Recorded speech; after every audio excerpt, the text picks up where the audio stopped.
Varicose వ్యాధితో బాధపడుతున్నారంట. తక్కువ ఖర్చుతో ట్రీట్మెంట్ కావాలి అనుకుంటే ఎవిస్ హాస్పిటల్ని సంప్రదించండి. నమస్కారం, వెల్కమ్ టు సుమన్ టీవీ. నేను గీతాంజలి. ప్రస్తుతం మనతో పాటు భారతీయ శంకరపీఠం వ్యవస్థాపకులు, ప్రముఖ ఆధ్యాత్మికవేత్త, బ్రహ్మశ్రీ అన్నవరపు తిరుపతి మూర్తి అవధాని గురువు గారు ఉన్నారు. వారితో మాట్లాడదాం. గురుగారు నమస్కారం అండి. శ్రీ మహాగణాధిపతయే నమః. గురుగారు 28 నుంచి వైశాఖ మాసం ప్రారంభం. వైశాఖం అంటేనే మాధవ మాసంగా చెప్తారు. వసంత మాధవుడు అని వసంత మాధవుడు. ఓ, ఆయనకి పేరండి. ఆహా, మొత్తం అన్ని ఆ స్వామివారికి సంబంధించినవే ఉంటాయి. అనేక రూపాల్లో ఆయన ఉన్నారు. అన్ని రూపాల్లో ఆయన కొలుచుకోవచ్చు ఆ మాసం అంతా. ఇందులో వసంత మాధవుడు అన్నప్పుడు మనం ఈశ్వరుడికి ఎంత ఆరాధన చేస్తే విష్ణుమూర్తి అంత సంతోషపడతారు. అవును, మీరు ఎప్పుడు చెప్తారు. చాలా అద్భుతం. ఆయన ఆనందానికి అవధులు ఉండవు. మనకు ఒక బిడ్డ పుట్టి వాడికి ఒక 5-6 నెలలు వచ్చినప్పుడు వాడు తెలియకుండా ఒక్కొక్కసారి నవ్వుతూ ఉంటే మనం చూడంగానే మనకు అంత కన్నా అనగానే ఆ నవ్వినప్పుడు ఇక్కడ సొట్లబడి ఆ చిన్న పిల్లాడికి ఆ నవ్వినప్పుడు మనకి ఎంత ప్రశాంతత ఉందో అంతకు మించిన 1000 రెట్ల ఆనందం విష్ణుమూర్తి అనుభవిస్తాడండి. ఆ వసంత మాధవుడు అనుభవించి, వసంతము అంటే ఎప్పుడూ కూడా క్షీణత లేనటువంటిది, ఆ యోగాన్ని ఇస్తాడండి. అది శివారాధన చేయాలైతే బాగా. అందుకనే వైశాఖ శుద్ధ పంచమి శంకర జయంతి. శంకర జయంతి వస్తే అవునండి, అవునవును, యోగం అండి అదంతా. నిజం అవన్నీ కూడా. అయితే శనివారం రోజు 3వ తారీఖునండి ఒక విశేషం అని విన్నాను. ఏంటి అసలు ప్రత్యేకత ఆ రోజు? ఇది ప్రత్యేకత అంటానికి ఏంటంటే అమ్మా, ఆ రోజు సప్తమి కూడా అయింది. దాన్ని మంద సప్తమి అంటారు, స్థిర సప్తమి అని అంటారు. అంటే ఎలా ఉంటుంది అంటే మనం చేసేటువంటి పనులు ఏ విధానాన్ని అనుసరించి మనం చేస్తామో అదే విధానం మనకు ఫలితంగా ఇచ్చేస్తాడు ఆయన. చేద్దాంలే, పర్లేదులే, చెందుదాంలే అంటే ఆ మంద సప్తమిగా నీకు కూడా ఇస్తాలే, చూద్దాంలే అలా అంటారు. అలానే అదే అమ్మా. అంటే మనం లేజీగా చేసేటువంటి పనులకి ఫలితం అంతకు మించిన లేజీగానే ఇస్తాడు. కాదు, నా ఒక్క సంకల్పం ఇది, ఏది ఏమైనా నేను ఇలానే ఉంటా అనేటువంటి నీ నిర్ణయం అనేటువంటిది ఏదైతే తీసుకుని చేస్తావు భగవంతుడికి, ఆ నిర్ణయాన్ని 1000 రెట్లు ముందుకు తీసుకెళ్తాడు. నిర్ణయము అంటే ఒకసారి తీసుకునేదమ్మా, 10 సార్లు తీసుకునేది కాదంటారు. ఆ 10 సార్లు మనం తీసుకుంటున్నప్పుడు ఆయన కూడా పట్టించుకోడు. ఒక్కసారి తీసుకునేదే నిర్ణయం. కాబట్టి నువ్వు తీసుకునేటువంటి నిర్ణయం ఎలా ఉంటుంది అంటే, సప్తమి అంటే వృద్ధి, 7 అంటారండి. అది కుటుంబ పరంగా కావచ్చు, వ్యాపార పరంగా కావచ్చు, ఆర్థిక పరంగా కావచ్చు, ఏదైనా సరే వృద్ధి సప్తమి అని అంటే. ఆ సప్తమికి శనివారం అనేటువంటిది తోడైనప్పుడు ఏదైతే నిన్ను ఎండమావుల్లాగా చూపిస్తూ మతి భ్రమణకి గురి చేసేటువంటివి ఏవైతే ఉంటాయో వాటిని ఆయన తీసేస్తాడు. అంతటి శక్తివంతం. శనివారమే యోగవంతమైనటువంటిది, చాలా మంచిది శనివారం అంటేనే. అందులోనూ స్థిర సప్తమి వచ్చిందంటే నువ్వు తీసుకునేటువంటి నిర్ణయం, నువ్వు పైకి కిందకి దూకక్కర్లేదు, కింద నుంచి పైకి ఎగిరే ప్రయత్నం చేయక్కర్లేదు. ఓం శమగ్నిరగ్నిభిస్కరచ్ఛన్నస్తపతు సూర్య శంవాతో వాత్వరప అపశ్రధ. ఇది మంత్రం, ఇది వినండి. శన్యరిష్టేతు సంప్రాప్తే శని పూజ అంచకారయేతు శని ధ్యానం ప్రవక్ష్యామి ప్రాణపీడోపశాంతజే అనేటువంటిది. నీలాంజన సమాభాసం రవిపుత్రం యమాగ్రం ఛాయా మార్తాండ సంభూతం తం నమామి శనైశ్చరం. ఈ మంత్రం మినహాయిస్తే శ్లోకాల్ని మనం ఏ రకంగా ఉచ్చరిస్తాము, మానసికంగాన అంటే మంత్రం లోపల చదువుకుంటున్నామా, ఎలా చదువుతున్నాము, దాని మీద మనకు ఒక దృష్టి ఎంత ఉంది. శని ఏం చేస్తాడంటే అమ్మా, అలా నిలబడతాడు. నా ఒక్క దశ నీకు అద్భుతమైన యోగ దశ, నువ్వు పట్టిందల్లా బంగారం అయిపోతుంది, ఆ దశ నీకు నేను ఇస్తున్నా, అయితే నేను ఇలానే నించుంటా. నువ్వు కళ్ళున్న గుడ్డివాడు అవుతున్నావా, కళ్ళు లేని జ్ఞానవంతుడు అవుతావా అని ఇష్టం. కళ్ళున్న గుడ్డివాడిగా నువ్వు ప్రవర్తిస్తావా, కళ్ళు లేని జ్ఞానవంతులాగా ప్రవర్తిస్తావా, నీ ప్రవర్తన ఏదైతే ఉందో దాన్ని పట్టుకొని నేను ముందుకు తీసుకెళ్తా. ఏ గ్రహమైనా మీరు ఎంత ఆరాధన చేసినా అమాంతం ఇక్కడి నుంచి లేపు అక్కడ కూర్చోబెట్టాడండి. నా నుంచి నీకు పూర్తిగా పాజిటివ్ ఇచ్చేసా.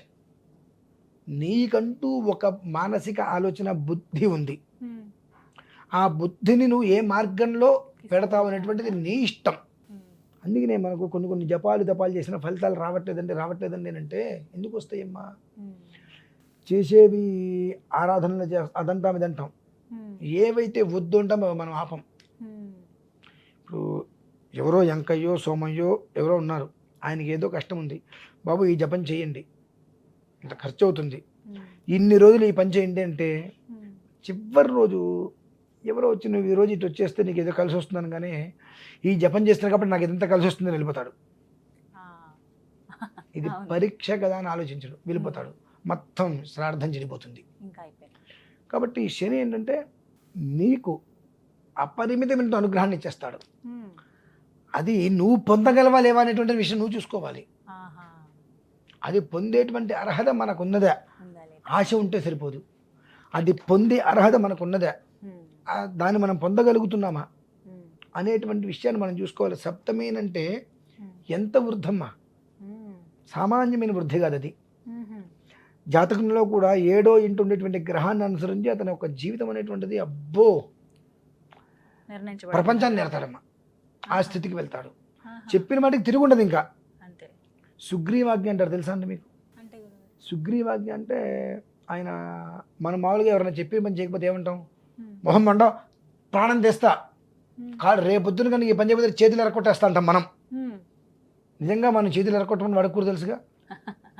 సుగ్రీవాజ్ఞ అంటే ఎలా ఉంటుందంటే, ఇవాళ ఒక పని చెప్తాడు ఆయన, చేయలేదనుకోండి, రేపు నాన్న నిన్న నీకు ఈ పని చెప్పా, ఈ పని ఇవాళ ఇలానే పెండింగ్ ఉంటే ఎల్లుండి నీకు ఆ పని చేయడానికి నీకు చేతులు ఉండవేమో నాన్న అంటాడు ఆయన.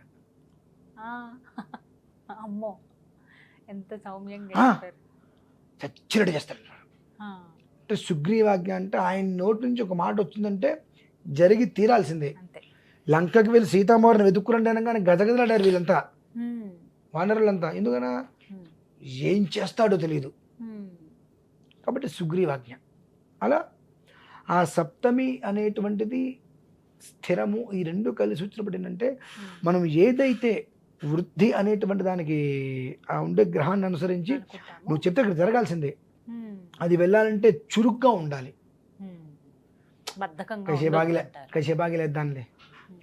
కసేపాగిలేద్దాంలే అని నువ్వు చేయవలసిన పనిని 5 నిమిషాలు నువ్వు వాయిదా వేస్తే నీకు రావాల్సింది 5 ఏళ్ళు పడుతుందండి. అసలు ఏం చేయాలి గురుగారు ఆ రోజు? ఎందుకంటే 26వ తారీఖు ఏప్రిల్లో శని త్రయోదశి వచ్చింది. మళ్ళీ ఆ పై వారం కూడా శని త్రయోదశి ఉంది. మే 10 కూడా ఉంది.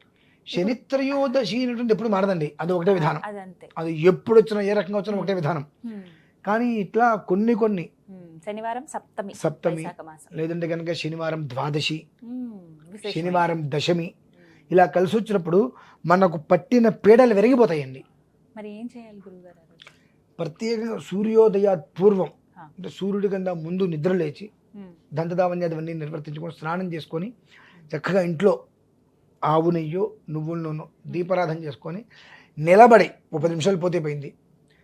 శన్యరిష్టేతు సంప్రాప్తే శని పూజ అంచకారయేతు శని ధ్యానం ప్రవక్ష్యామి ప్రాణపీడోపశాంతయే అనేటువంటి విషయాన్ని చక్కగా అనుకున్న తర్వాత అవగాహన బాగా ఉన్నది హనుమాన్ చాలీసా పారాయణ చేయమనండి. ఆంజనేయ స్వామి వారిని తలుచుకుంటే శని ఆ మనిషి జోలికి రాడు. శనికి ప్రాణదానం చేసిన ఆంజనేయ స్వామి వారు. కాబట్టి ఆ రోజు నాడు చక్కగా ప్రాణపీడోపశాంతితో హనుమాన్ చాలీసా. ఒకవేళ హనుమాన్ చాలీసా మీకు చదవలేకపోతున్నారు, నేను మంచి సూక్తం పారాయణ చేసి ఇస్తా, రికార్డు చేసి. నా భారత శంకరపీఠంలో కూడా ఉంది. అది ఒక 11 సార్లు ఉంటుంది, ఒక్కొక్కసారికి 3 నిమిషాలు వస్తుంది. ఆ 11 సార్లు వేరే ధ్యాస పెట్టుకొని చక్కగా నమస్కారం చేసుకొని ఒక కొబ్బరికాయ నివేదన పెట్టి అంత మొక్క ప్రసాదం తీసేసుకొని మిగిలింది తిరుమల అంటే ఇక రాత్రి వరకు ఎట్ట పెట్టకుండా తిరుమల చేసుకొని ఇంత పంచదార బెల్లం కలుపుకొని తినేసి మీకు ఎక్కడన్నా రోడ్డు మీద కోతులు ఏమైనా కనిపిస్తే అన్ని పల్లీలు పెట్టండి చాలు. జీవితం మారకపోతే అదకండి. ఎందువల్లనంటే కొన్ని ఫలితాలు మనకు రావాలంటే చెట్లని కొట్టక్కర్లేదు, ఏమీ కష్టపడక్కర్లేదమ్మా. 24 గంటల్లో కనీసం 1.5 గడియ ఉదయం సూర్యోదయం నుంచి శనివారం 7 గంటలకి మనకు 7 గంటల వరకు దుర్ముహూర్తం ఉంటుంది. ఆ 7 లోపు మనం చేసుకోవాల్సింది ఇది. 7 లోపే ఇవన్నీ ముగించాలి. 7 తర్వాత నువ్వు బయటికి వెళ్ళాలి ఏం చేయాలన్నా. 7 లోపు ఇది నువ్వు పూర్తి చేసుకోగలిగితే ప్రతి మనిషిలో నువ్వు మార్పు వస్తుందమ్మా. కాకపోతే ఏంటంటే ఇది ఒకటి ఉంటుంది కానీ నెత్తి మీద ఆ రాత ఏం చేస్తుందంటే ఎంతటి కర్మ అంటే అమ్మా నీకు ఇక్కడ అనుభవించాలి, ఇంకా భూమి మీద నువ్వు కష్టాలు పడాలని రాసుంటే ఆత్మహత్య కూడా చేసుకోలేవు. నీ కర్మ తీరందే చావు కూడా నిన్ను రాదమ్మా. బస్సు కింద పడే బయటకు వచ్చి 10 నెలలు కావాలంటే 10 నెలలు హాస్పిటల్లో ఉండేనా బయటకు వచ్చి ప్రారంధం అనుభవించేస్తాడు. నిన్న చదివే పాపం 9 లక్షల రూపాయలు అప్పు ఉందని చెప్పి అప్పు తీర్చలేక ఆత్మహత్య చేసుకుంటే ఆయన కాపాడటం కోసం ఇంకో 9 లక్షలు అప్పు చేయాల్సి వచ్చింది. దీన్నే కర్మ అంటారండి. ఆ అనుభవించేటువంటి కర్మ పూర్తి కాకుండా చనిపోవాలనుకున్న చవరాదమ్మా. అంతకు మించి కష్టాలు వస్తాయి. అటువంటి వాటి నుంచి బయటపడటానికి భగవంతుడు ఇచ్చేటువంటి సూక్ష్మమైనటువంటి మార్గం ఇది. ఇటువంటి మనం చెయ్యం. ఎవరు లేస్తారులే, అందులో ఇప్పుడు ఇవేవో ఐపీఎల్లో ఇవి వస్తున్నాయి. అవసరమైతే వాటికి 1000 రూపాయలు పెట్టి మొన్న చూసారు ఆ పిల్లవాడిని, రాజుల పిల్లవాట చూసా. నాన్న అతని పేరేదో పిలిచారు, మేము రాజులమే అనగానే వెంటనే పిల్లవాడు విచిత్ర పిల్లవాడు ఆగిపోయాడు అక్కడ. నేను చూడటానికి 12,000 రూపాయలు ఒక్కొక్కరు టికెట్ పెట్టుకుని వచ్చాము వచ్చామని చెప్తున్నారు. ఆ పిల్లవాడిని చూడటానికి 12,000 రూపాయలు టికెట్ పెట్టుకొని మీ కుటుంబ సభ్యులు 6-7 వచ్చారు కదా. అందులో ఒక కొంచెం అంత డబ్బు ఖర్చు పెట్టారు, కొంత డబ్బు పెట్టి నీ జీవితాన్ని బాగు చేసుకోవడానికి భగవద్ ఆరాధన చేసుకోగలిగేవా? నిజం. ఇటువంటివి జరుగుతున్నప్పుడు అంటే ఖర్చు చేస్తాం. 2 గంటలకో 3 గంటలకో ఎంజాయ్మెంట్ దొరికేటువంటి వాటి కోసం ఎంతైనా మనం ఖర్చు పెడుతున్నాము. జీవితకాలానికి మంచి జరుగుతుంది అంటే కొంత ఖర్చు పెట్టడానికి కూడా ఇది నిజమా? ఫలితం వస్తుందా? మంచి జరుగుతుందా? మీ లోపలే నెగిటివ్ అంతగా బాధకపోయింది. సినిమాకి వెళ్తే 3 గంటలు ఏం వచ్చింది నీకు ఆనందం? దానికి టికెట్ ఖర్చు పెడతాం. ఐపీఎల్ మ్యాచ్ టీవీలో చూసినా అదే, గ్రౌండ్లోకి వెళ్ళి చూసినా 1000 రూపాయలు ఖర్చు పెట్టి చూసినా నీకు వచ్చిన ఆనందం ఏంటి? దీనివల్ల వాళ్ళందరూ కోట్ల రూపాయలు సంపాదించేసి బాగుపడుతున్నారు. ఆ 4 గంటల సమయం కోసం నువ్వు ఆ ఊరు నుంచి ఇక్కడికి వచ్చి ఓ రోజు సమయం వేస్ట్ అయిపోయిందిగా. ఆ రోజు నీ జీవితంలో ఎంత ఖర్చు పెట్టినా తిరిగి తెచ్చుకోగలవా? ఇలా ఉన్నామమ్మా మనం. కాబట్టి అంటే చిన్న ఉపాయాలు ఖర్చు లేకుండా చేసుకోవాలి అంటే ఎవడు చేయడు. ఖర్చు పెట్టి చేసుకోమంటే చేసుకోవడానికి సిద్ధపడి సరిగ్గా చెయ్యకుండా నాకు ఫలితం రాలేదంటాడు. ఖర్చు లేకుండా చేసుకోమంటే ఈ పంతులు గారికి ఏం తెలియదు అసలు. గొప్ప పంతులు గారు, చాలా పెద్ద పంతులు గారు అయితే పెద్ద పూజ చెప్తారు. చిన్న పంతులు గారు కాబట్టి ఇంట్లో 7 లోపు చేసుకోమంటున్నాడు. బెబ్బెబ్బే మంచి శుభం. నువ్వు చేసుకోకపోతే ఇబ్బంది పడేది నువ్వే, చేసుకుంటే బాగుపడేది నువ్వే. అందులో నాకు లాభము లేదు నష్టము లేదు. ఇక్కడ చెప్పడం అనేటువంటిది నా ధర్మం, ఆచరించకపోవడం అనేది నీ కర్మం అంతే. వివరించారండి. నమస్కారం గురుగారు. శనివారం సప్తమి వైశాఖ మాసం అండి, అద్భుతమైన రోజు చెప్తున్నారు. స్థిర శనివారం, స్థిర సప్తమి అని చెప్తున్నారు. మన్యు సూక్తం అవన్నీ కూడా గురువు గారు అవి మీకు చక్కగా రికార్డ్ చేసి పంపిస్తారు. అయితే ఇంకా వివరాలు కావాలంటే కనుక నేను గురువు గారికి సంబంధించిన నెంబర్ మీకు స్క్రీన్ మీద డిస్ప్లే చేస్తున్నాను. కాల్ చేసి మీరు అపాయింట్మెంట్ తీసుకుని మాట్లాడొచ్చు. లేదంటే కనుక మీరు ఏ సందర్భంలో మీరు కాల్ చేస్తున్నారో ఆ వివరాలు తెలియచేయండి. ఆ రోజుకి సంబంధించిన వివరాలు మీరు తెలుసుకోవచ్చు. ఇది వాళ్ళ వీడియో. నమస్కారం.